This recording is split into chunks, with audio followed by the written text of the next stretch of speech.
Praise. Praise. Praise God. Palakpakan po natin si Jesus.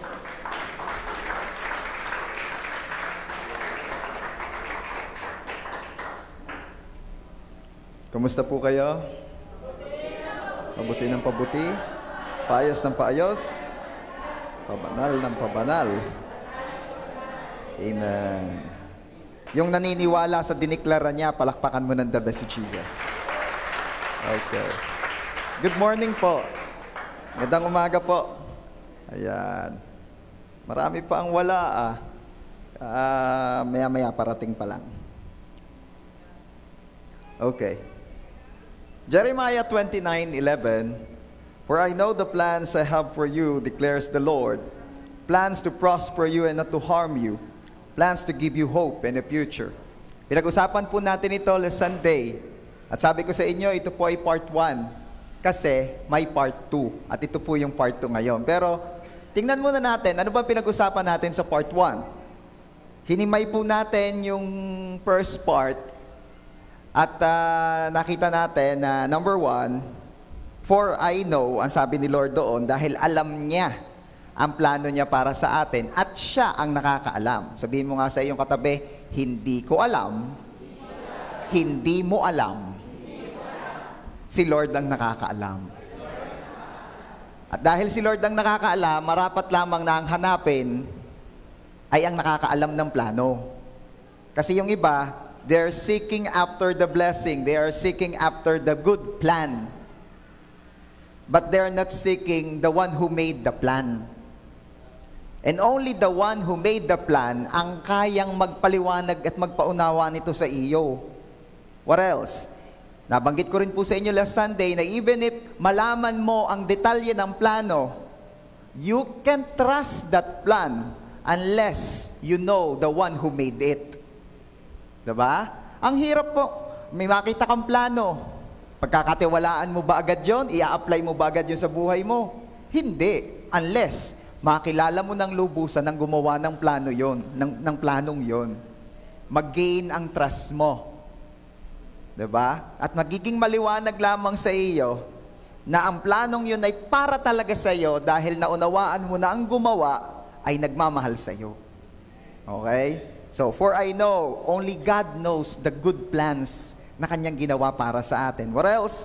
For I know the plans. Everybody say, the plans. Oh, nabanggit ko sa inyo, ano? Plural siya. Plans. Hindi siya singular na plan lang. Bakit maraming plano ang Diyos? Kasi nga, pag hindi ka umayon sa plan A niya, may plan B, may plan C, hanggang Z. Dire-diretso na yan. Madami. Okay? At lahat ng planong yun ni Lord, ang kauuwian noon ay yung perpektong kalooban niya sa buhay natin. Okay? So, that's a wonderful news. That's a wonderful information na ang Diyos marami siyang mga set of plans. Kung hindi mo man lakaran yung plan A niya, may plan B. Okay?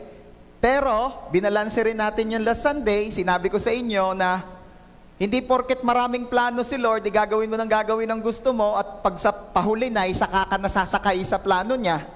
Kasi kung hindi nauubusan ng plano ang Diyos, tayo naman ay nauubusan ng panahon. Diba? Ang targetin mo na agad ay yung plan A. Huwag mo sabihin, pagka mga 50 na, saka ako lalakad sa plano ni Lord. Marami naman palang plano si Lord. Magaling nga kung umabot ka 50. Magaling nga kung pagdating mo ng 50, malakaran mo pa ang plano. Are you there? So yes, ang good news, maraming plano si Lord. Pero tayo, limited ang time. Kaya plan A pa lang, inilatag pa lang ni Lord ang plan A, maagap pa lang, lakaran na natin. At number 3, for I know the plans I have for you. Ang plano ay na kay Lord. Okay?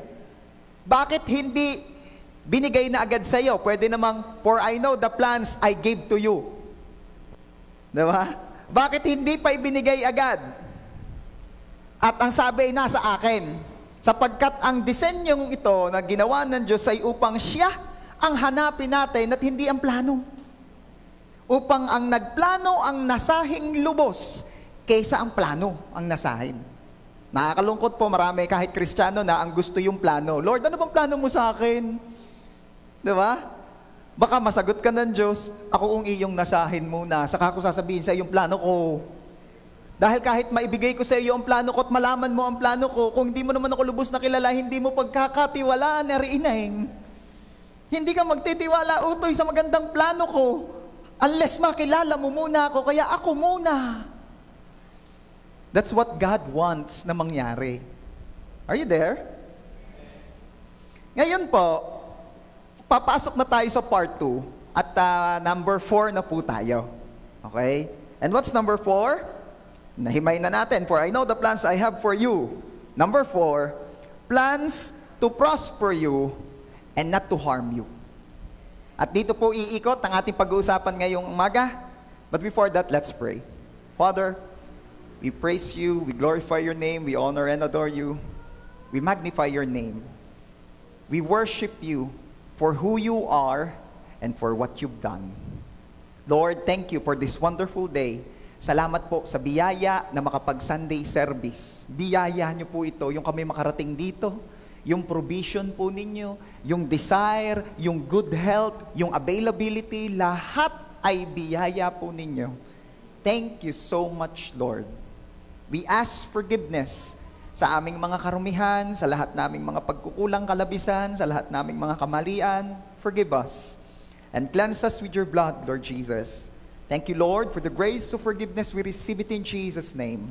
Huwag niyo pong hayaan na lahat ng mga bagay na, kung may mga bagay mang nakikita pa kayo sa aming mga buhay na hindi kalugod-lugod sa inyo, Lord, hugas at linisin niyo po kami ng inyong dugo. Huwag niyong hayaang ang bahid ng mga kakulangang iyo'y maging sagabal upang masambot namin ang iyong mga salita. And we pray, Lord Jesus, kayo po at ang katwiran niyo ang siyang makita ng Diyos Ama sa aming mga buhay. O dear Holy Spirit, dalangin din po namin na ang pangungusap niyo ang siya naming maranasan. Patuloy po naming dinadalangin na wala po kayong lalampasan sa araw na ito. Lahat po'y katagpuin ninyo, lahat po'y hipuin nyo, lahat po'y turuan nyo. Kumilos po kayo mightily sa aming mga buhay. Gamitin nyo po ang inyong lingkod bilang daluyan ng inyong pagpapala. Bless my lips as I preach your word. Bless the ears and the hearts ng mga makikinig, mapa dito man o mapa online. Salamat po, Ama. And unto your dear hands, pinagkakatiwala po naming lubos ang gawaing ito. Walang ibang maparangalan, maitaas, at maluwalhati, kundi ang tanging pangalan nyo lang po, Lord Jesus. We're declaring your victory alone and the defeat of the enemy in Jesus' name. Lord, help us to understand that your plan for us is to prosper us and not to harm us. To you alone, all the glory. This we pray in Jesus' name. And everybody, shout and say, Amen. The best mo ng palakpak para kay Jesus. Okay, praise God. Bago ako magpatuloy, ay gusto ko munang i-recognize ang presence ng aking mga gustong ma-recognize muna uli. Ano? Ayan. By the way, sino po yung mga new friends? Can I see the hands of the new friends? Meron po ba? Ayan, welcome po. Welcome. At parang nakita ko si na Sister Eileen. Ayun, hello po. Ako po'y masaya to see you. At nandun si Rael. Parang talagang gusto ni Rael doon eh. Kahit noon, doon niya pumupwesto eh. Ayan. At syempre, gusto ko rin i-recognize ang Lord sa buhay ng ating incoming konsihal ng bayan. Oh, si Brother Hiner. Baka po hindi ninyo alam, si Brother Hiner po ay tatakbo bilang one of the counselor po ng bayan ng San Jose. Ayan. Kaway uli, Brother Hiner, para kitang-kita ka. Ayan. At kaya ang sabi ko, incoming na agad. Incoming na agad. Ay sino pag ang gugustuhin nating mapatayo, edi yung may relationship kay Lord. Hindi perfect. Hindi perfect. Pero may takot kay Lord. Kaya sama nyo sa prayer. Ha? At after service, may meeting di abansi tayo. Matindi, ano? Sabi ni Sister Irene, Pastor, magpapapray po si Hiner mamaya. Oo, hindi prayer, meeting di abansin agad. Konsehal pa lang yun, ha? Hindi pa mayor tatakbuhan, ha? Oh. We're praying for you. And you are highly favored, you are super blessed, you are always above and not beneath. Okay, sino pa ang tatakbaw? Meron pa tatakbaw? Sa susunod daw na 10, may tatakbo daw uli. Iba naman yun eh. Jogging pala yun. Kita ko yung mga nag-jogging, kakatuwa. Nakarating ka kayo. Saan nga kayo nagsimula? Sa plaza. Saan kayo nakarating? Sa plaza. Oh. Maganda yan, maganda. Ako'y nalilito na rin sa adhikain ni Pastora Nika. Dahil, nung mga nakaraan, sabi niya, health, ganyan. Tapos, jogging tayo. Tapos ngayon, nagtitinda siyang chocolate. Ako'y nalilito. Oh. Pero speaking of nagtitinda ng chocolate si Pasnix, suportahan naman natin, ha? Baka naman kayo mahilig din naman yata kayo sa matamis, yun na, order na tayo doon. Yung mahilig naman sa prutas, gusto nyo yung malalaki at matatamis quality na dragon fruit, kay Bieber. Nasa si Bieber? Seryoso. Ay talaga namang ilang piraso lang 4.5 kilo Ano kung ginagawa nyo doon? Anong lalaki? Ba't ka naging advertisement na ito? Tayo mo na. Okay. Everybody say, God's plan for me is to prosper me and not to harm me. Pag-usapan natin yan ngayon. Meron pong 3 nagpaplano sa buhay mo. Tingnan mo nga yung katabi mo, baka isa yan sa nagpaplano sa buhay mo. Naks naman.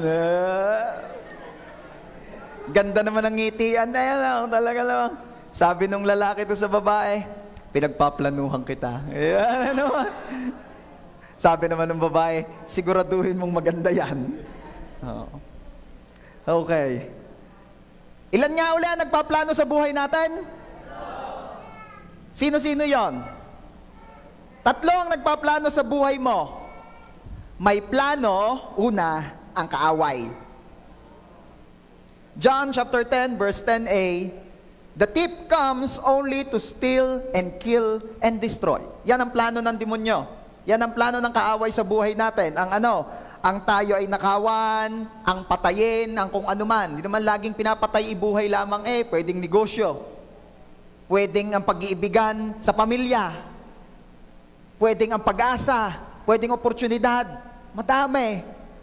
Ano pa? And destroy. Yan ang plano ng kaaway.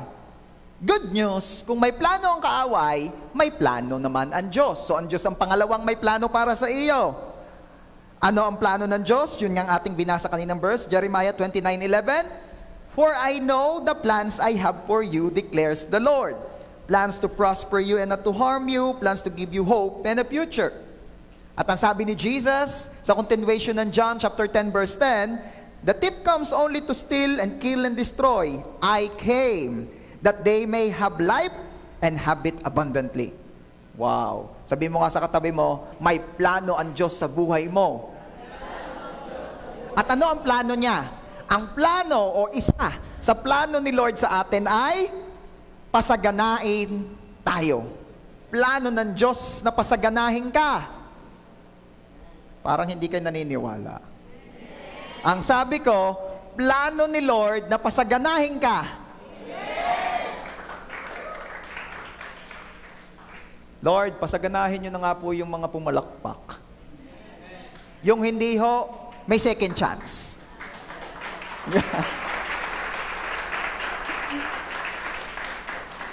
Para po sa mga new friends o yung first time nyo po naka-join, please, wag po kayong malilito. Yung palakpak na yun hindi para sa akin, yun palakpak para kay Lord. Hindi ho ako karapat dapat palakpakan din At mamaya may sasabihin ako, hindi ka na makakapalakpak.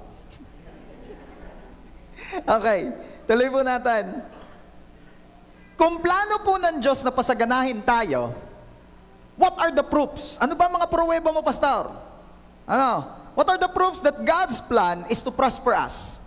Pag-usapan natin. Number 1, dahil sinabi niya. Closing prayer na tayo.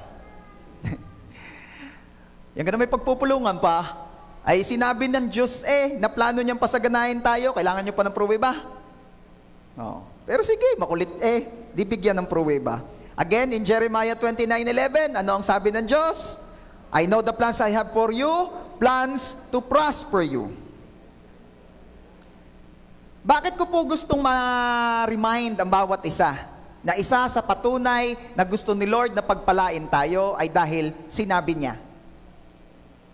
Ay napapansin nyo pag may mga sinabi yung mga nasa posisyon sa gobyerno, ay talaga namang dapat mangyari talagang dapat magawa.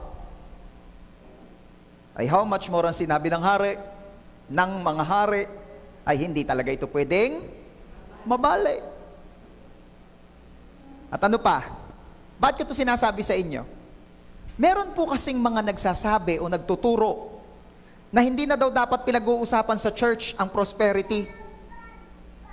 At dapat daw mag-focus na lamang sa gospel. May makikita kayong gayon, may mga maririnig kayong gayon. Galit na galit sila sa mga katuruan about prosperity. Lagi ninyong pinagpo-focus ang inyong mga kongregasyon sa pagpapayaman, samantalang ang utos ni Jesus ay go and make disciples of all nations. So, gaya ng mga banat. Mag-focus na lang daw sa gospel. Ari naman ang sagot ko. Hindi pwedeng hindi pag-usapan ang prosperity. You know why? Kasi Diyos mismo ang nagturo tungkol dito. Actually, ang daming katuruan ng Panginoong Hesus may kinalaman sa kapirahan. Ang dami or actually majority ng kanyang mga kwento o illustrations nung siya'y nagtuturo ay laging may kinalaman sa finances. So how come na wag mong ituturo ang prosperity samantalang ang Panginoong Hesus mismo ang unang-unang nagtuturo nito? At ano pa? Bakit kailangan ito pinag-uusapan sa church? Kasi may benepisyo. Sino po rito na nung narinig mo ang prinsipyo, katuruan ng Diyos patungkol sa kasaganahan, nagbago ang pananaw mo sa buhay? Biyaya ng Diyos. Ang JA1 San Jose family po ay pamilya ng Diyos na nagmumove on na from poverty mentality to prosperity mentality. Ano? Ito na may nabanggit ko na rin sa inyo noon. Nadatnan ko po ang JA1 San Jose na may poverty mentality. Ayaw lumipat ng church dahil pwede na daw yun. Samantalang yung lugar na pinanggalingan, alam nung mga inabot yon ay talaga namang paano ko ba i-describe para doon sa mga hindi inabot yon? Sabi, ang biro ko na lamang ay maganda ang sideline ng ating lugar na ito pag November. Pwedeng-pwede itong pagtapingan ng Magandang Gabi Bayang. Nagagets nyo na. Ay talaga naman po ang itsura ay hindi. Sabi ng mga bata, minsan nga po, Pastor, kaya hindi po kami makapag-invite, nahihiya po kaming mag-invite. Ay saalang-sala lang naman sala ng bahay. Parang kagarnila ang aring gitnang aray, malaki pa aray. At pag napuno na iyon, yung iba, naroon sa grahe. Di bali sana kung walang pader sa pagitan ng sala at grahe. Ay may pader tapos may mga bintana, may ano kang nakalagay, jalousie. Ay paano ho yun? Di overlooking lang na gayon yung parang hindi kasali Kaya pag na-late ka at napuno na yung loob, parang hindi ka kasali, naroon ka sa grahe. Ay di, nangyayari yung mga nasa grahe, nagkukwentuhan na lang, may nagpe-preach sa loob, may nagpe-preach sa grahe. Tanungin mo kung anong pinag-usapan, wala, hindi alam. Galing doon. At may mga narinig pa ako na nung una ay akala daw nila o ang isip nila, yung aircon sa church, kapritsyuhan na lang. Luho daw ang aircon, luho. Samantalang ngayon, ay nadaing na ring mabanas pagka. Anong punto ko? Galing sa poverty mentality. At biyaya po ng Diyos, nung tayo po ay naturuan na paalalahanan, na kalooban ng Diyos sa atin ay hindi lamang mabuhay, kundi mabuhay ng masagana. Aba, nagbago ang pananaw ng taga San Jose. May mga kabataan akong nakita noon ay parang walang goal sa buhay. Abay, nagbago ang pananaw sa buhay. So may benepisyo, kailangan pag-usapan. Hindi pwedeng itsapwerahin ito. Ano pa? Sabi nila, dapat daw mag-focus na lamang sa gospel. Aba, ay pag hindi natin pag-uusapan ng prosperity, ay kailangan ito sa pagtuturo ng gospel. Ay ang bilin ng Bible, you will be my witnesses in Judea, in Samaria, and to the ends of the earth. Tanong, paano ka makakarating sa mga nabanggit na iyon kung wala kang pamasahe? May pamasahe naman ho. Ang hirap naman magmisyon. Kung pamasahe laang, pagdating mo doon, konsumisyon ka na. Pabigat. Bubuhatin ka pa. Alam niyo yun? Kaya malaking bagay na hindi lamang tayo basta nakot ng vision ng Great Commission, maganda rin na nauunawaan natin how to be prosperous. Okay. Alam niyo kung bakit maraming nag-aalma sa mga ganitong teaching about prosperity? Dahil sa maling pagkaunawa sa mga verses na babasahin ko. Let's read 1 Timothy chapter 6 verse 9. 1, 2, 3, basa. Ang mga nagnanasang yumaman ay nahuhulog sa tukso at nasisilo sa bitag ng masasama at mga hangal na hangarin na nagtutulak sa kanila sa kamatayan at kapahamakan. Tatanungin ko ulit kayo ngayon, sino gustong yumaman? Amen. Iba na ang amen nyo ngayon. Iba ka compare kanina. Nung nabasa nyo yung verse, ay kikita nyo naman, ang mga nagnanasang yumaman ay nahuhulog sa tukso. Gayang pa ang mga boses ng mga yon pag nagtuturo. At nasisilo sa bitag ng masasama. Matatakot ka talagang yumaman Verse 10. Sapagkat ang pag-ibig sa salapi ay ugat ng lahat ng kasamaan. Dahil sa paghahangad na yumaman, may mga taong nalalayo sa pananampalataya at nasasadlak sa maraming kapighatian. Tatanungin ko uli kayo for the second time, sinong gustong yumaman pa? Amen! Parang yung paparne, parang iba na. Iba na ang mulaga sa akin, nakagaya na napapaisip na. Okay. Pag-usapan natin. Balik sa verse 9. Sabi roon, ang mga nagnanasang yumaman, everybody say nagnanasa.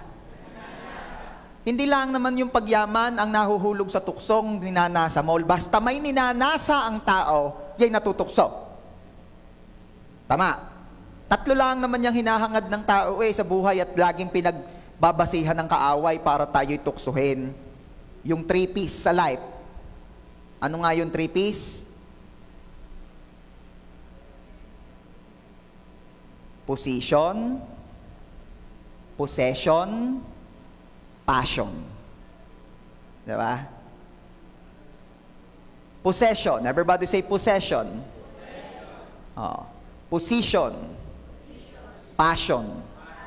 Ano ba yung mga yon? Possession. Yung mga bagay. Basta meron kang hinahangad. Ano naman yung position? Power. Control. Authority. At ano pa? Passion. Romantic love. Lahat ng klase ng love. Pati illegal love. Yan. Diba? Madami yan. Tatlo lang yan. Ang sabi rin ang mga nagnanasang yumaman ay nahuhulog sa tukso.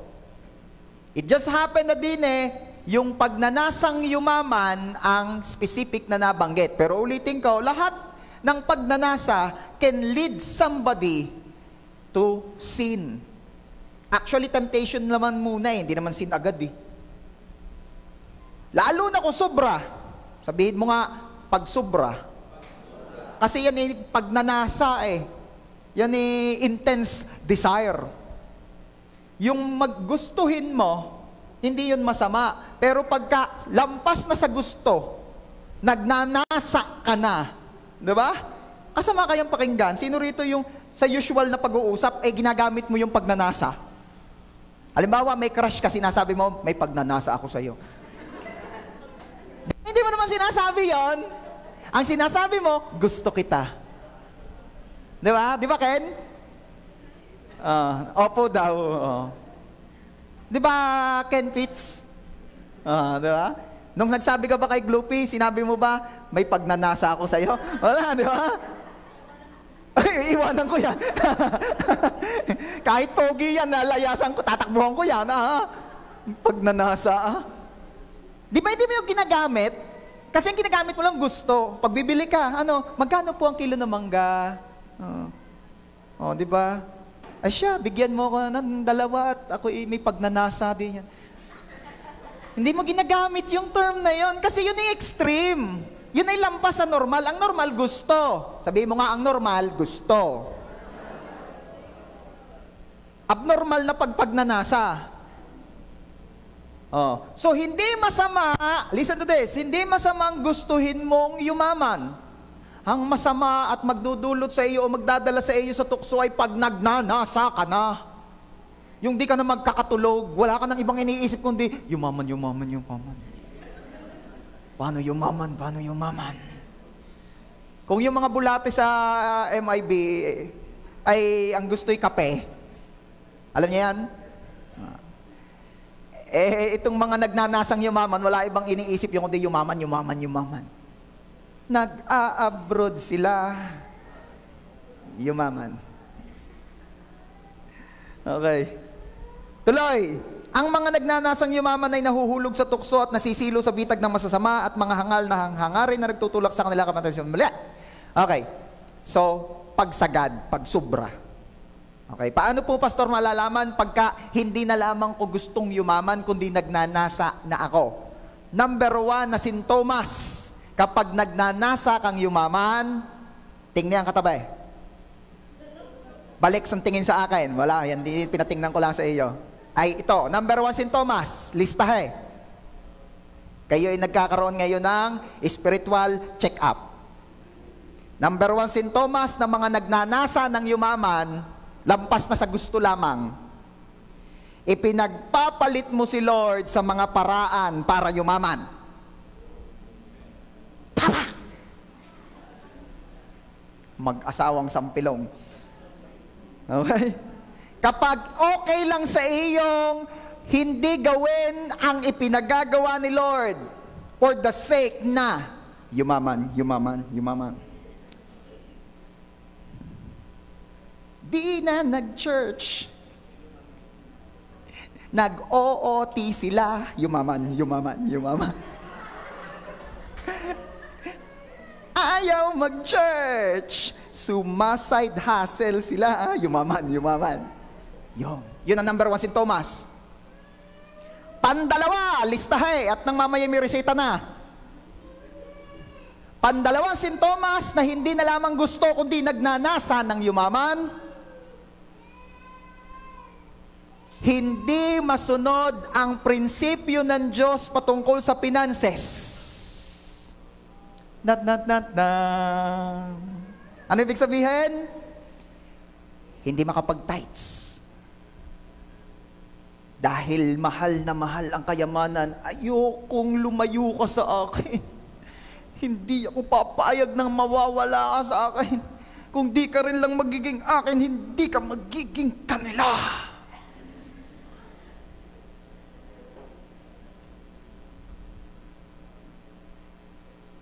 Pantatlong sintomas. Meron na ka nag-positive dito? Wala pa pa-positive ha. Pantatlong sintomas.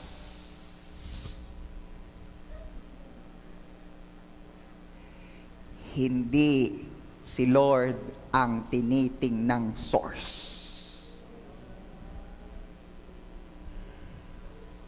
Pag ang source na tinitingnan mo yung trabaho mo, yung negosyo mo, ang kakang nasa abroad o ang tiya o ang inay o ang tatay, siya.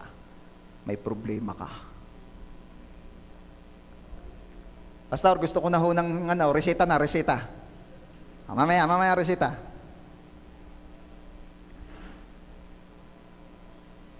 Si Doc Willie Ong, tatakbong senador. Ano? Pati si Doc Richard Mata. Baka maging ospital naman ang Senado nito. Anyway. Verse 10. 1 Timothy chapter 6, verse 10. Narito tayo sa pagpapaliwanag ng verses na ito, ha? Para hindi kayo matakot yumaman. Basahin ulit natin, 1, 2, 3, basa. Sapagkat ang pag-ibig sa salapi ay ugat ng lahat ng kasamaan. Tigil na muna doon. Sinabi ho ba sa verse na ang salapi ang ugat ng lahat ng kasamaan? Hindi. Dahil ang salapi po o ang pera ay amoral. Ano ibig sabihin ng amoral? Siya neutral. Hindi siya moral, hindi siya immoral. Depende sa paggamit mo. Okay? So ang salapi, neutral siya, wala yang magagawa. Yan yung nakatingin lang sa iyo, wala yang. Kaya hindi yan pwedeng sasabihin mong yan dahil yan ang ugat ng kasamaan. Kundi ang sabi po doon, ang pag-ibig sa salapi. Yan. Kapag daw pala yung salapi, inibig mo ng higit sa Diyos. Kapag pala yung salapi, ikaw ay propose na riyan at sabi mo, will you marry me? Kidding aside. Pero alam niyo ang ibig ko sabihin, pag mas mahal mo ang pira mo kaysa kay Lord, yan na ang ugat ng lahat ng kasamaan. Dahil gagawin mo ang lahat, ano sabi doon sa sumunod na sentence? Dahil sa paghahangad na yumaman. At syempre, pag arilang verse na rin babasahin mo, di sasabihin mo na naman, wag palang maghangad yumaman. Kaya maganda na babasa mo yung in context Yung verse 9 nakikita na natin, sobrang paghahangad, pagnanasa. Okay? Kaya sabi riyan, dahil sa sobrang paghahangad na yumaman, may mga taong nalalayo sa pananampalataya. Again, pagsobra, pagmahal na ang pera. At nasasadlak sa maraming kapighatian. Ano pa? Gusto kong malaman ninyo, church. Ang mali ay ituro ang prosperity at hindi ituro ang purpose nito. Alam ko nakalagay yun diyan. Again, ang mali ay ituro ang prosperity at hindi ituro ang purpose nito. Genesis chapter 12, verse 2. Ano ang pangako ng Panginoon kay Abraham? I will make you into a great nation. I will bless you. And I will make your name great. And you will be a blessing. Ano naman kinalaman namin, Pastor, kay Abraham? Tayo po, nung tinanggap ang Panginoong Jesus bilang ating Diyos Panginoon tagapagligtas, ay nadugtong sa lipi ni Abraham. Kaya tayo ay partaker, tagapagmana rin ng lahat ng mamanahin ng lipi ni Abraham. Nagets nyo? Kaya ang pangako ng Diyos kay Abraham ay pangako ng Diyos sa lahat ng sumampalataya sa Panginoong Jesus na isa rin sa lipi ni Abraham by flesh. Okay. So ano ibig sabihin? Ang pangako ng Diyos at gusto mangyari ng Diyos sa atin ay ano? I-bless tayo at tayo'y maging pagpapala. Okay? Ang mali ay ituro ang prosperity nang hindi itinuturo ang purpose nito. Kasi pag hindi nalaman ng tao ang purpose ng prosperity, magpapayaman lang ang magpapayaman ng tao. Period. Samantalang ang gusto pala ng Diyos, sumagana tayo upang tayo'y sumagana rin sa mabubuting gawa. Naunawaan? Kaya nga ang sabi sa 2 Corinthians chapter 9 verse 8, and God will generously provide all your need. Then you will always have everything you need and plenty left over to share with others. That's the purpose of blessing. That's the purpose of prosperity. For us to be a blessing. Sabihin mo nga sa iyong katabi, pagpapalain ka ng Diyos upang maging pagpapala ka din.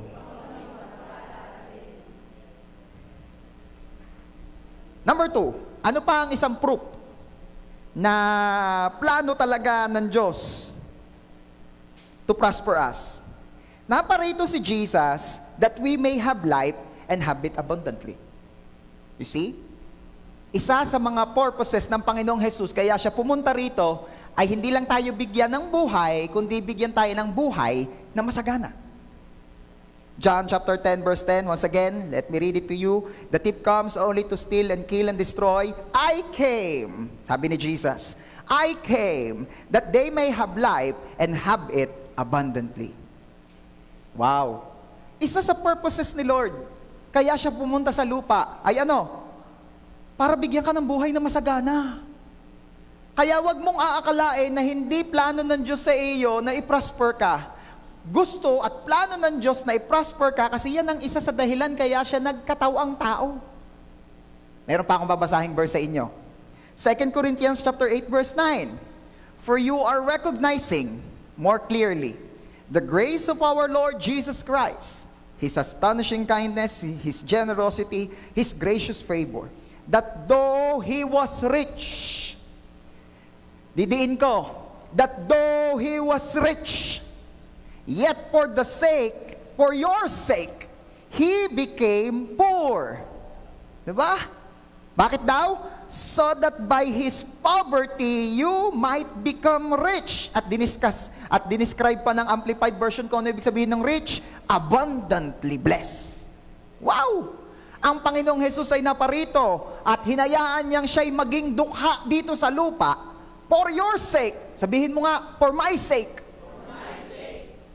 Hinayaan ng Panginoong Jesus na siya'y nariritong dukha upang ikaw ay yumaman. Upang ikaw ay sumagana. Tapos hindi mo mapapaniwalaan na ang plans ni Lord for you is to prosper you. Samantalang ang Panginoong Jesus nga, sa kabila ng kanyang karangyaan sa langit, nung siya'y nagpunta rito sa lupa at nagkatawang tao, ay piniling maging dukha upang lahat ng mananampalataya sa kanya'y yumaman. At ang sabi ng Amplified Version, abundantly blessed. Wow! Sinong natutuwa doon? Parang hindi halatang natutuwa ka doon. Again, sinong natutuwa doon?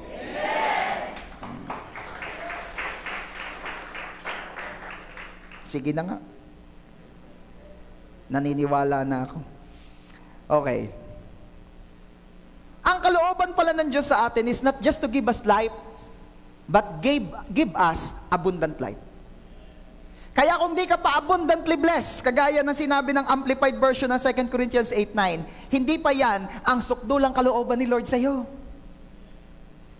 Because Jesus came to give you life and not just life.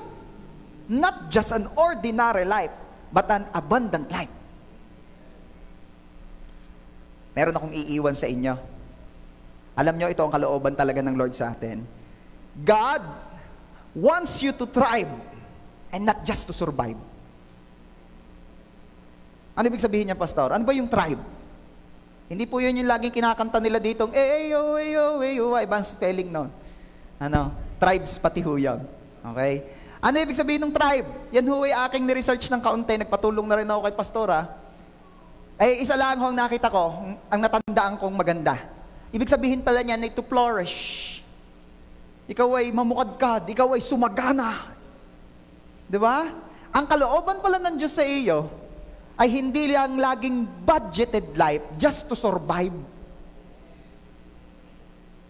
Diba? Sino rito yung naranasan mo na yon? O baka hanggang ngayon nararanasan mo pa, talagang ang buhay mo ay budgeted life, just to survive. Talagang survive lang. Yung kung tawagin nga nung iba ay hand to mouth. Diba? Sa foreign kasi hand to mouth ang tawag, sa atin isang kahig, isang tuka. Nakakita na ba kayo ng manok? Kayo na may mga taga-bukid din, diga? Di kayo pagkahig na gayon, kung anong naro yun ang tutukain. May mga tao rin gayon, sad to say. Pagka nung ako pinasa Mandaluyong, ganun na na-witness ko, yung mga barker, magbabarker sa umaga. Tapos, kaya malakas ho doon yung mga talipapa Pag kumita ng kagayon sa pagbabarker sa umaga, punta sa talipapaan yung bibili ng kalahating bigas, halagang gantong mantika, kaunting manok, o kung ano man. At yun uuwi sa kanila, lulutong pang-almusal. Pag yung nakakain ng pamilya noon, yun ay yagyag na uli, magbabarker na uli, pang-tanghalian naman. Gayon. May mga gayon doon. Dito sa atin, maka-bless pa nga tayo eh. Dito uungkot ka ng uungkot. Pag nagutom ka na, punta sa kapitbahay, sasabihin, ay, ako'y kukuha malunggay. Hindi mo lang makapagtanim ng malunggay eh. At di yun pagka napisaan ng itlog, ang malunggay, may bawang, paminta, sinuam na. Meron ako mga kilalang gayong buhay na sa sinuam. Okay, ano punto? God wants you not just to survive, but to thrive.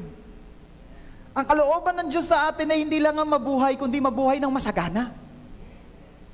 Kaya huwag mong tatanggapin ang iyong sitwasyon kung ikaw ay nasa just to survive pa lang. Huwag mong tatanggapin yan at huwag mong i-claim na ito na talaga ata ang kalooban ng Diyos sa buhay ko, dahil hindi. Ang kalooban ng Diyos sa buhay mo ay mamuhay ka ng masagana, lampas sa kailangan. Pastor, bakit? Bakit ang kalooban ng Diyos sa akin ay mamuhay ng lampas sa aking pangangailangan? Para maging pagpapala ka pa sa iba. Dahil alam natin, nabanggit ko na kanina, ang purpose ng prosperity is for you to be a blessing. Paano ka magiging blessing kung kulang pa nga sa iyo o sakto lang? Pag sakto lang sa iyo, hindi ka magiging blessing. Hindi ka naman pabigat dahil meron ka namang iyo, hindi ka pabigat, kaya lang hindi ka rin magiging blessing. Ang masakit nito kapag kulang pa. Pabigat na yon.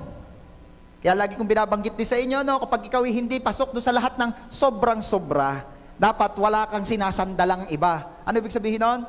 Dapat hindi ka pasok doon sa, kung hindi ka pasok doon sa sobrang-sobra, ano yung sobrang-sobra? Sobrang-sobrang tanda na? Sobrang-sobrang sakitin? Kung hindi ka pasok doon sa dalawang standards na yon, dapat you are earning. Alam nyo, isang toxic mentality ng Pilipino, yung breadwinner. Sino mga breadwinner dito? Taas ang kamay. I have nothing against you. I admire you. I salute you. Ang gusto kong ano rito, ang gusto kong i-remind dito, yung mga hindi breadwinner. Anong tawag sa hindi breadwinner? Bread eater. Ang problema po rito sa Pilipinas, karamihan, hindi ko nilalahat, iisa ang breadwinner, the rest bread eater. Tapos magtataka, naghihikaw sa buhay. O baka naman, masarap ang buhay ng bread eater, yung breadwinner pautas na. 40 na, wala pa nubyo. Wala pa nubya. Bakit? Kasi, yung kapatid na bread eater, 16 pa lang kumiringking na. Kaya yung ate, ang nagpapaaral, pati doon sa anak. Kaya 40 na, wala pang nubyo.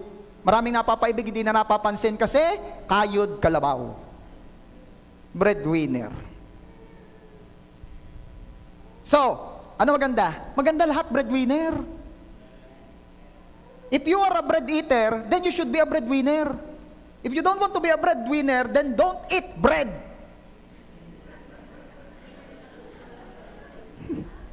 Are you there? Ulitin ko ha, ang exempted lang dito yung sobra-sobra.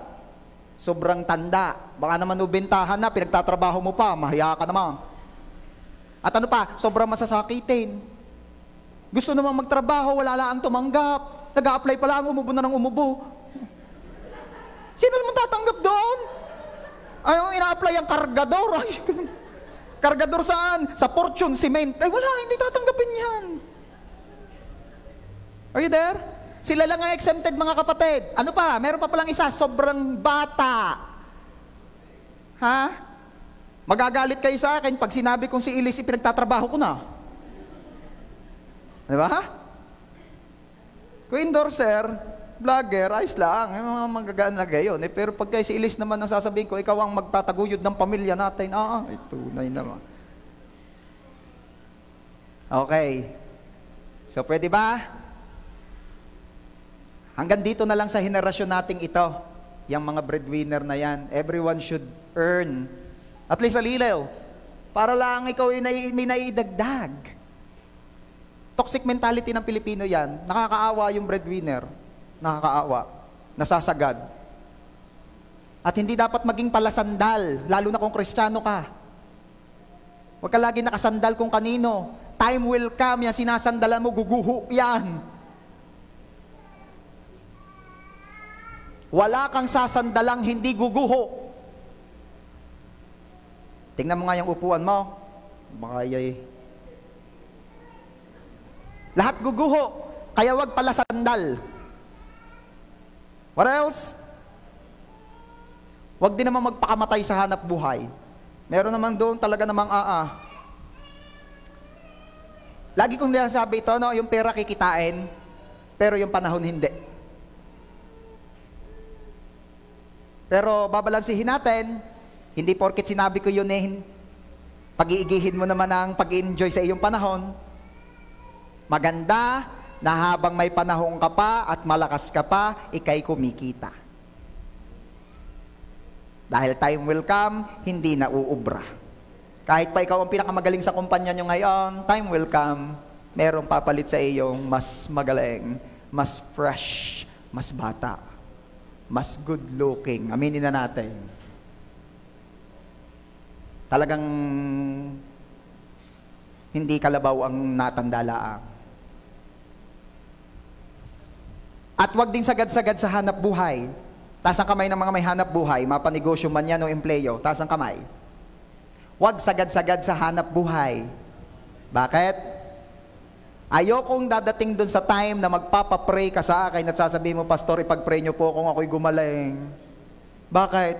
Ako po'y nagkasakit. Anong sakit? Ulcer. Bakit kaya nagka-ulcer? Kasi po nung mga time na yun, panay po ang OT ko, hindi po ako nakain sa tamang oras. Bakit panay ang OT? Sayang po ang kikitain. Alam ninyo mga kapatid, ito nangyayari. Yung kinita mo sa pag-OT mo, sinakripisyo mong katawan mo, ipambabayad mo rin lang sa dulo.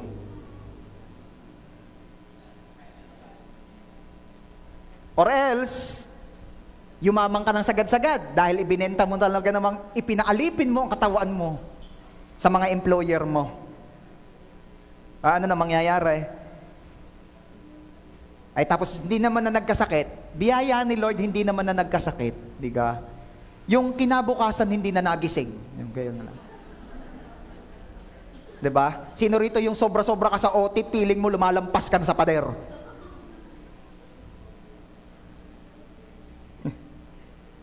Biyaya naman daw ni Lord hindi nagkasakit, hindi na lang nagising. Ay naman na. Ano nangyari sa iyong pinaghirapan? Nadala mo ba? Second issue na lang yung nadala Ang unang issue ay, saan ka pupunta? Langit nga sana. Ay paano kung puro hanap buhay ang ginawa mo noon?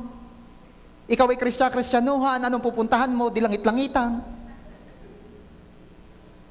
Sabihin mo nga sa iyong katabi, mahirap yung Kristyanuhan. Dahil ang pupuntahan niyan, langit-langitan. Mahirap yung kunyaring Kristiyano dahil ang pupuntahan niyan kunyaring langit. Seryosohin ang paglago. Seryosohin ang relasyon sa Diyos. In the end of the day, it's not your yaman that will count. It's your relationship with God. Sige, palakpakan mo si Jesus. Kaya paalala ha, balanced life. Balanced life. Okay. Number 3. Ano pa mga proofs na plan talaga ni Lord sa atin is to prosper us? Kagalakan ng Diyos ang kasaganahan ng kanyang lingkod. Alam mo bang natutuwa si Lord kapag super blessed ka? Ang sabi ko, alam mo bang natutuwa si Lord kapag super blessed ka? At hindi basta natutuwa Actually, ang sabi po ng Bible, nagagalak. Basahin po natin in Psalm chapter 35 verse 27. Let them shout for joy and be glad. Actually, nung binabasa ko itong first part ng verse na ito, ang naalala ko si Juris. Let them shout for joy and be glad. Ayan, tuloy ang basa. Who favor my righteous cause, and let them say continually, let the Lord be magnified, who has pleasure in the prosperity of His servant. You see? God take pleasure in your prosperity. Kaya maniwala ka na. Plano at gusto talaga ng Diyos na sumagana ka. Kasi siya'y nagiging masaya dyan. Sino po rito ang mga may minamahal? Halata naman. Ano? The next question is, natutuwa ka ba sa kasaganahan ng minamahal mo? Amen. Gusto kong malaman mo, church, mahal ka ng Diyos. At natutuwa siya sa kasaganahan mo. Salamat ho. Diba? Tingnan ninyo yung mga inggit. Yung mga inggit, hindi yan natutuwa sa kasaganahan ng kanyang lingkod dahil hindi niya mahal eh. Yung kanyang kapwa, hindi natutuwa sa kasaganahan ng kanyang kapwa, yung inggit. Hindi niya kasi mahal. Kasi kung mahal, hindi ka na dapat naiinggit. Sabi ko, kung mahal mo, dapat di mo kinaiinggitan yung mahal mo. Diba? Mag-asawa na nga lang eh. Huwag namang magkakainggitan pa. Magkakapatid, huwag naman. Sabi nung isang nakita kong hugot, di ba? Sa mundong tayo na lang ang magkakampi. Inaaway mo pa ako. Di ba? Kahirap naman nung gayon. Di ba? Kaganda ng tagline na sa mundong tayo na lang ang magkakampi. Inaaway mo pa ako. Huwag nang awayin. Huwag nang kainggitan. Are you there? Pero kita mo, yung nagmamahal, yan ay nagagalak sa lahat ng nararanasan ng kanyang minamahal. Huwag ka na magsasama kapag ang mga tropa mo yung lagi yung sabi sa iyo, baka ganda ng girlfriend mo, hilmitan mo yan. Baka mauntog at matauhan. Hindi sila natutuwa sa kasaganaan mo. Huwag yung mga gayon. Yung laging tamang hinala sa iyo, bago ang kutsi ng kumpare mo, siya, may illegal yan. Huwag gayon. Lagi na lang gayon. Pero ang nagmamahal, natutuwa sa kasaganahan ng minamahal niya. Diba? Yung kapag yung kapatid mo sumasagana, pinasasagana ni Lord, di kayo kinatutuwa, feeling mo ikaw na rin yun. Dahil, mahal mo. Sasabihin ko sa iyo, church, mahal ka ni Lord. Kaya kagalakan niya ang kasaganahan mo. At kung nagagalak siya sa kasaganahan mo, kaya pinaplano niyang sumagana ka. Tingnan ninyo ang prayer ng nagmamahal. 3 John chapter 1, verse 2. Beloved, nagmamahal talaga yan ha. Beloved, I pray that you may prosper in all things and be in health, just as your soul prospers. Pag sa King James Version yan, prospereth. Wala, ayoko na ng mga eret-eret na yan, iba? Halong hindi nyo maintindihan eh.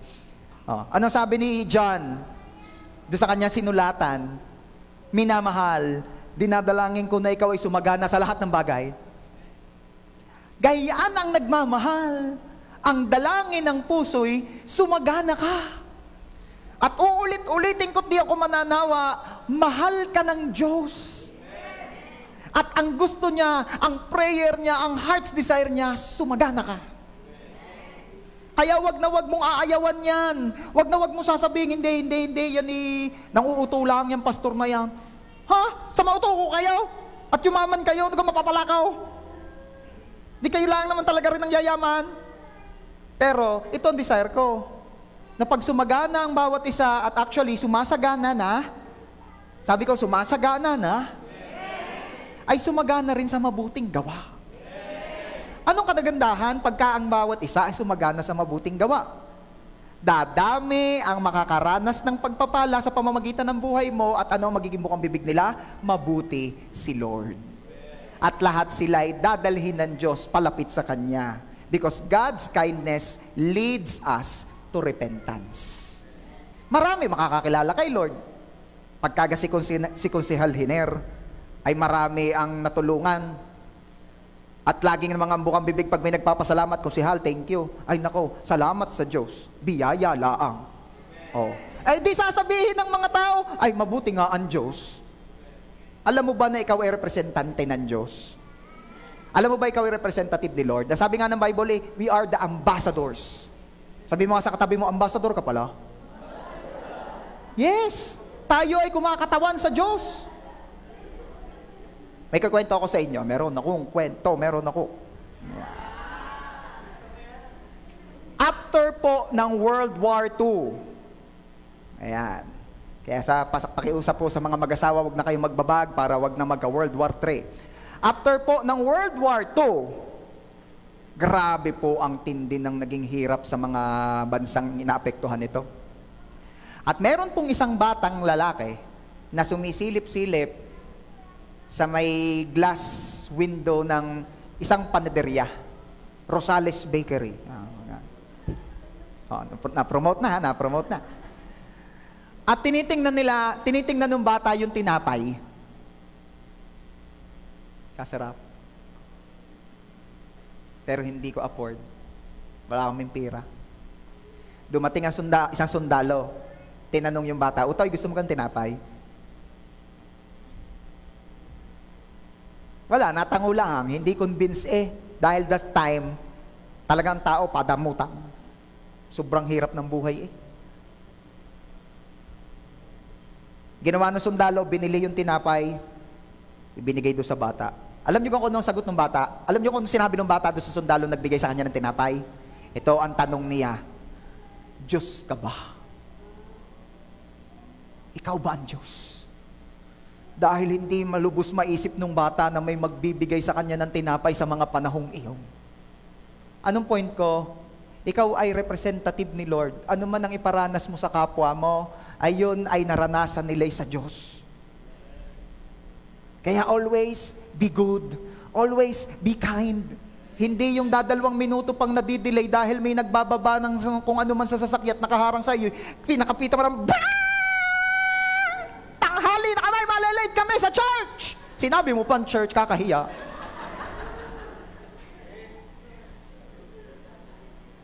Representative ka ni Lord. Sabi mo nga sa katabi mo, representative tayo ni Lord. Walking Bible ka. Ano ibig sabihin ng walking Bible? Kahit wala ka maraming alam na verses, hindi na kailangan maringgang ka ng verses, titingnan na lang ang buhay mo. Pero hindi naman ibig sabihin hindi ka na mag-aaral ng salita ng Diyos. Okay. Dahil kagalakan ng Diyos ang kasaganahan mo, kailangan magalak ka rin sa kasaganahang ipaparanas sa iyo. Kailangan excited ka. Patingin nga na excited. Sabi nung isa, excited halata talaga, grabe na convince mo ako. Sobra halata, excited ka, kinaman ka na. Bakit? Tingnan ninyo yung mga verses na babasahin ko ha. Job 21:25. Another dies in bitterness of soul, never having tasted of prosperity. Namatay na raw, hindi na nakaranas ng prosperity. Bakit? Bitter. Kaya wag lang bitter ha, be better. Babalikan ko sinasabi ko kanina, wag maiinggitin, wag mapapagtanim ng sama ng luwaw. Dami-daming itatanim, ukra itanim mo. Pag sa alwang buhay ng ukra, mamaya yun lungad ka na. Sino ho rito yung never nakaranas magulangan ng ukra? Siyempre, I'm talking doon sa nagtanim, Laging inaabot na ng gulang. Bakit? Ay, bumunga na ng bumunga, nakakaumay naman Talaga namang wala, pati kanin naglalagkit na may ukra. Parang may mga hindi nakain ng okra din, may mga nangibit Maganda yun one of the superfoods. Okra. Bibili-bili ka pa ng mga kamamahal na supplements, yung okra, kamura. Okay. So, wag maging bitter. So, you can enjoy prosperity. Ano pa? Isa pang verse. Basahin nyo itong maigi, itanim ninyo sa inyong puso't isip. Awit 109:17. 1, 2, 3, basa. Iniibig niya ang manumpa, kaya't dumating sa kanya.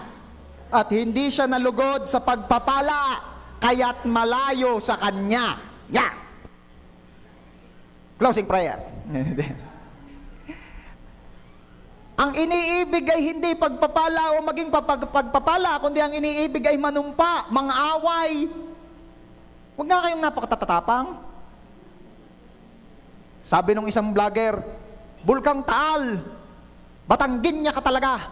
Liit na liit mo, ligalig na ligalig mo. Wala ko ibig sabihin ha. Pero wag ka laging nangaaway, wag ka laging nanunumpa, laging yung mga kung ano-anong sinasabi. Na overtaken ka ng tricycle yung mga kamute, wag kang gayon. Kaya't dumating sa kanya ang sumpa. Gayon talaga yon, ang nanunumpa, yun yung sumpa niya, nasa punta sa kanya, natalbog iyan. Nagbubumerang iyan. Ang sabi ng ibang religion, karma. 'Di ba? Anong tono? Na na na na na na na. Oh, yun na yun. At hindi siya nalugod sa pagpapala kaya't malayo sa kanya. Sulong, wag pag-usapan ito, lalayaw. Wag malugod, nalayaw. Gayon naman sa diga, kahit sa tao, ang tao, doon siya nag-i-stay kung saan siya ay celebrated. Tama? Pero yung hindi ka na-appreciate doon sa lugar na yon, hindi ka na magtititigil doon, lalayas ka na. Naniniwala ako na ang pagpapalay parang gayan din. Pag hindi siya na-appreciate, lumalayo siya. Sabihin mo nga, blessing, prosperity, I appreciate you. Ayaw naman din lalayo sa kanya. Okay. Proverbs chapter 10 verse 22, the blessing of the Lord makes a person rich, and He adds no sorrow with it. Okay? Kagalakan ang idinadagdag ng pagpapala ng Diyos, hindi sorrow. Ang Diyos nalulugod na pagpalain ka, so definitely, ang resulta niyan, malulugod ka rin. Pag nalulungkot ka sa natanggap mo, hindi yan pagpapalang galing kay Lord. Pastor, ay saan galing? Sabi ko nga sa inyo, may 3 nagplano, mamaya ako sasabihin yung patatlo. Yung una nagplano, demonyo. Ang isa, si Lord. Kung hindi kay Lord galing, saan galing? Eh yung minamahal naman niya ako. Masaya ako pagkasama ko siya. Pero tuwing naaalala ko ang sabit niya, nalulungkot ako. Sasabihin ko sa iyo, hindi Diyos ang may bigay niya. Lalo kung kasal ka na. Dahil isa lamang tadyang ang kinuha ng Diyos kay Adan. At isa lang din ang ibinalik. Pag 2 na ang tadyang, tatadya ka na. Okay? Isa lang. May mga mukhang pagpapala, pero malalaman mo talagang galing kay Lord kapag that adds no sorrows on you. Pero kapag may lungkot, may guilt, may shame, hindi mo maipagpatotoo, hindi mo masabi rin sa unahan, di ka? Oh, brother, magpatotoo ka nga sa unahan, anong gusto mo ipagpasalamat kay Lord? Nagpapasalamat po ako kay Lord kasi tumama po ako. Tumbok! Kaya mong sabihin din sa unahan yun? Hindi, nahihiya ka. Sabihin naman si brother, tagal-tagal church, nagwiwiting pa. Di ba? May ipagpatotoo mo, nagpapasalamat po ako sa Lord sa favor niya. Talaga ba? Anong favor? Dahil yung akin hong manok, patay na, tumuka pa. Nanalo pa, naka-premyo, 2 hits. May ipagpatotoo mo yan? Hindi. Bakit? Nakakahiya. At dahil hindi mo may pagpatotoo, nahihiya ka, nagigilty ka, it adds sorrows to you. And kapatid, that's not a blessing from the Lord. Ang Diyos nalulugod sa kasaganahan mo. Just make sure na yung paraan mo rin naman para sumagana ka, kalugod-lugod sa Kanya. Palakpakan mo si Jesus. Lastly, number 4, and I will end up with this. Pang-apat na pruweba na plano talaga ng Diyos na pasaganahin tayo. Nagturo ang Diyos ng mga paraan para tayo ay sumagana. Hindi ituturo ng Diyos sa iyo kung paano ka mabe-bless kung ayaw niyang ikaw ay mabless. Simple lang. Kaya nga't ang Diyos nagturo sa atin ng mga principles patungkol sa finances because God's plan for you is to prosper you and not to harm you. Pero may sasabihin ako sa iyo. Yung totoong nagtitiwala, eto, basa. Totoong nagtitiwala ka na God's plan for you is to prosper you and not to harm you. kung ina-apply mo ang principles niya patungkol sa finances. Question, naniniwala ka na ba talaga na ang plano ni Lord sa iyo is to prosper you and not to harm you? Uulitin ko, naniniwala ka na ba talaga na ang plano ni Lord sa iyo is to prosper you and not to harm you? Kung naniniwala ka at totoong naniniwala ka at nagtitiwala that God's plan for you is to prosper you and not to harm you, dapat ina-apply natin ang principles ng Diyos patungkol sa finances. So don't claim that you believe that God's plan for you is to prosper you and not to harm you if you're not bringing back your tithes. Ba't hindi ka ika po, natatakot po ako. Akala ko ba nagtitiwala ka that God's plan for you is not to harm you? Hindi ka sasaktan ng Diyos, hindi ka ipapahamak ng Diyos, ba't hindi mo mapagkatiwalaan? Are you there? At tumahimik na ang sanlibutan. Diba? If we really believe that God's plan for us is to prosper us, pagpasok ng taon, you will honor Him with your first fruit. Ba't hindi maibigay? Natatakot ka? Bakit? Hindi mo mapagkatiwalaan that the Lord plans for you is not to harm you.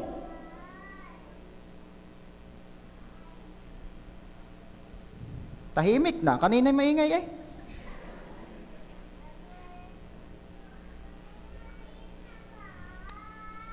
Hindi po pwedeng hindi ito mapag-usapan dahil ito'y isa sa patunay na gusto ng Diyos na mapagpala ka, kaya itinuro niya ang paraan. Sabi ko nga sa inyo, at ito'y narinig ko rin sa aking tatay at mentor, Rabbi Ito Inandan, ang pastor na hindi itinuturo ang mga paraan na Diyos mismo ang nagturo para tayo sumagana, ay pastor na madamot. Dahil ako, yung pastor, alam, ia-apply, sasagana. Ang kongregasyon, pag hindi mo itinuro, hindi nila malalaman, hindi sila mai-inform, hindi sila mabe-bless. Kaya magalit na kayo. Pero kailangan ko itong i-share dahil mahal ko kayo. At gusto ko kayong sumagana. At sa totoo lang, ang nagagalit lang din ay hindi naman talagang galit sa nagtuturo, kundi hindi lang mapagkatiwalaan ang nangangako. Samantalang ang linaw-linaw na ang sabi ng Diyos, ang plano ko sa iyo ay pasaganahin ka at hindi ipahamak ka. Kailan pa naman ginusto ng nagmamahal na mapahamak ang minamahal? Sasabihin ko na sa inyo kung sino yung pantatlong nagpaplano. Sino nga yung nabanggit kong unang nagplano? Demonyo.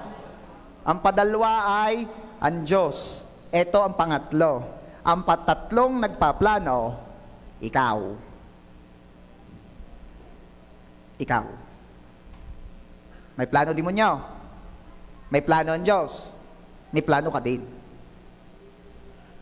Pastor, aanin ko pang plano ko, may plano na ang Diyos. Mahirap din naman yung basta ka na lang nasama. Hindi ka? Pagka nagplanong mag-outing yung kapitbahay mo, sasama ka? Hindi ko niyayakag. So you have your plan also. What else? Everybody say, plans to prosper. Sabi ni Lord, I know the plans I have for you. Ano sabi? Plans. Plano. At ang plano ng Diyos is not necessary your destiny. Ang plano ng Diyos ay hindi nangangahulog ang destiny mo na. Okay? Ano ibig sabihin, Pastor? Plano pa lang ito. Kung sasakyan mo, at yung magiging plano mo sa buhay mo ay pasok o inline sa plano ng Diyos na ito, then, yan ay magiging destiny mo. Are you getting me? Pero kung ang plano ng Diyos to prosper you, salungat naman yung plano mo, hindi ang magiging destiny mo. Are you there? Ang dami kasi ang akala, sabi, ano man ang nangyayari sa buhay ko, ano man ang ginagawa ko ngayon, huwag kang mag-alala sa akin dahil sabi sa Jeremiah 29:11, maganda ang plano ng Diyos. Plano pa lang yan, kapatid. Pag nagpagawa ka ba ng blueprint sa architect, makakatira ka na sa blueprint? Hello? Hello? Hindi, nag-hello ako doon sa nagre-ring. Kanino ba yun? Joke lang po. Di ba? Are you getting me? Plano pa lang yan, mga kapatid. Plano pa lang. Pag sinakyan mo yung plano mo sa buhay mo, lahat tayo may plano rito sa buhay, tama ba? Oh, magaling naman, nagpaplano ka. Ay kailangang mapaloob, mapa-inline, magpasakop sa dakilang plano ng Diyos, then pag nag-match yan, nag-mix and match. Oh, anong Jollibee? Excited na talaga mga taga-San Jose sa Jollibee, ha? Ano mangyayari? Yun ang magiging destiny mo. Are you there? Plano is not necessarily equal to destiny. Ang destiny mo ay mangyayari depende kung aayon ka sa plano ng Diyos sa'yo. Gets? Parang ayaw ninyo. Ang nawiwindang kayo. Itong totoo. Kaya anong dapat gawin? Proverbs 19:21, and this will be my last verse for today. Many are the plans in a person's heart, but it is the Lord's purpose that prevails. Sabi ng iba, alay, kahit naman magplano ako, yung purpose pa rin naman ni Lord ang mangyayari. Mali ang unawa mo. Ang ibig sabihin niyan, nagpaplano ang tao, pero dapat ang purpose ni Lord ang mag-prevail. Hindi, pastor, mali ang pagkaintindi mo. Ang ibig sabihin talaga niyang, marami ang plano ng tao, pero ang purpose ni Lord ang nangyayari. Tanungin kita, lahat ba ng kilala mo, may sari-sariling plano, purpose pa rin ni Lord ang nag-prevail sa buhay nila? Oh, di ikaw na rin mismo lilito sa sarili mo, pag gayon ang iyong pagkaunawa sa verse na yan. Hindi. Kaya sana nga yung aking tatay, hindi ko i-invite dito sa church, kahit anong mangyari, plan naman ni Lord ang mangyayari sa kanya. Mali. Nung namatay, ipinag-pray yung anak, nakakarga, hindi makapasok sa langit. Diba? Nakita nyo na? So, anong ibig sabihin nito? Ang ibig sabihin nito, kailangan, uungat nagpaplano ka, pero kailangan ang mag-prevail, ang mangibabaw, ang mangyari, ang magsakop, ay purpose o plano ni Lord. Hindi your plan will prevail, kundi purpose and plan ni Lord ang mag-prevail. Ang dami kasing Kristiyano, pinipilit kay Lord ang plano nila eh. Ang masakit kapag pinagbigyan ka ng Diyos, ang tawag dyan, permissive will. Lord, siya na talaga, Lord. Siya na talaga, Lord. Ayaw bitawan ng kamay, talaga namang gayang-gaya ng hawak ng kamay. Lord, siya na. At pinagbigyan ng Diyos. After 10 years, Lord, ba't niyo po ako sinagot? Ba't niyo po ako pinagbigyan? Ano sabi ni Lord? Kulit mo eh. Yung plan mo, gusto mo mag-prevail. Sabi ng yung purpose ko, dapat mag-prevail. Make sure na ang plano mo ay in line o nakapaloob sa plano ng Diyos sa buhay mo. Make sure. Ulitin ko ha? God's plans for you is to prosper you and not to harm you. Is a plan, but not necessary your destiny. Ano mangyayari sa akin, pastor? If God's plan and your plan mix and match and His purpose prevail, then it will happen to you. Kaya dito ko po tatapusin. Make sure your plans ay nakapaloob, nakapailalim sa plano ng Diyos. Make sure na ang Diyos talaga ang naghahari sa buhay natin. Make sure, siguraduhin natin. May I invite everyone to stand up, please? Sino rito ang nagsasabi Nagtitiwala at naniniwala ako sa plano ng Diyos sa buhay ko. It will only happen pag na-reveal sa iyo that the Lord, the God whom we are serving is a good God. Kailangang ma-reveal sa iyong mabuti ang nagplano para pagkatiwalaan mo ang plano. At ipasa ilalim mo sa planong iyon ang plano mo. So today, we're gonna worship the Lord and tell Him that you are a good God. I believe in you. I trust in you. Simply because you are good. Sapat na sa akin, Lord, na magtiwala sa iyo na ang plano mo sa akin mabuti dahil ang nagplano ay mabuti. Can you sing that song? Your thoughts, your plans for me are good. I know you hold my future in my hope.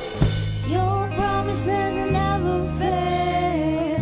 Your promises never fail. I know your thoughts, your plans for me are good. I know you hold my future in my hope. Your promises never fail. Your promises never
the Lord. God, you're so good. God, you're so good. You're so good to me. One more time. Come on. Let's sing it. God, you're so good. Nagtitiwala kami sa iyo.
Lord, we want to thank you because you are a good God to us. At salamat, Lord, for revealing yourself to us na ikaw ay mabuting Diyos. At sapat na ito upang mapagkatiwalaan namin na maganda at mabuti ang plano mo simply because ang nagplano ay mabuti. Lord, help us to understand your will. That your will for us is to prosper us, be in good health as our soul prospers. Thank you, Lord, for reminding us na ang plano mo sa amin is to prosper us and not to harm us. Kaya't makakapagtiwala kaming lubos sa iyo dahil ang nagplano ay mabuti. Ang plano ay mabuti. Thank you, Lord God. I pray and declare in Jesus' name na ang bawat isa, we're gonna reach our destiny. I pray in Jesus' name na lahat ng aming mga plano sa buhay ay ipapailalim namin sa dakilang plano mo. I pray in Jesus' name na yung mabuting bagay na sinimulan mo sa buhay namin makakarating sa completion noon. I pray na mangyayari ang dakilang plano mo sa buhay ng bawat isa in Jesus' name. Thank you, Lord. Give us a heart na laging nagpapasakop sa kalooban mo.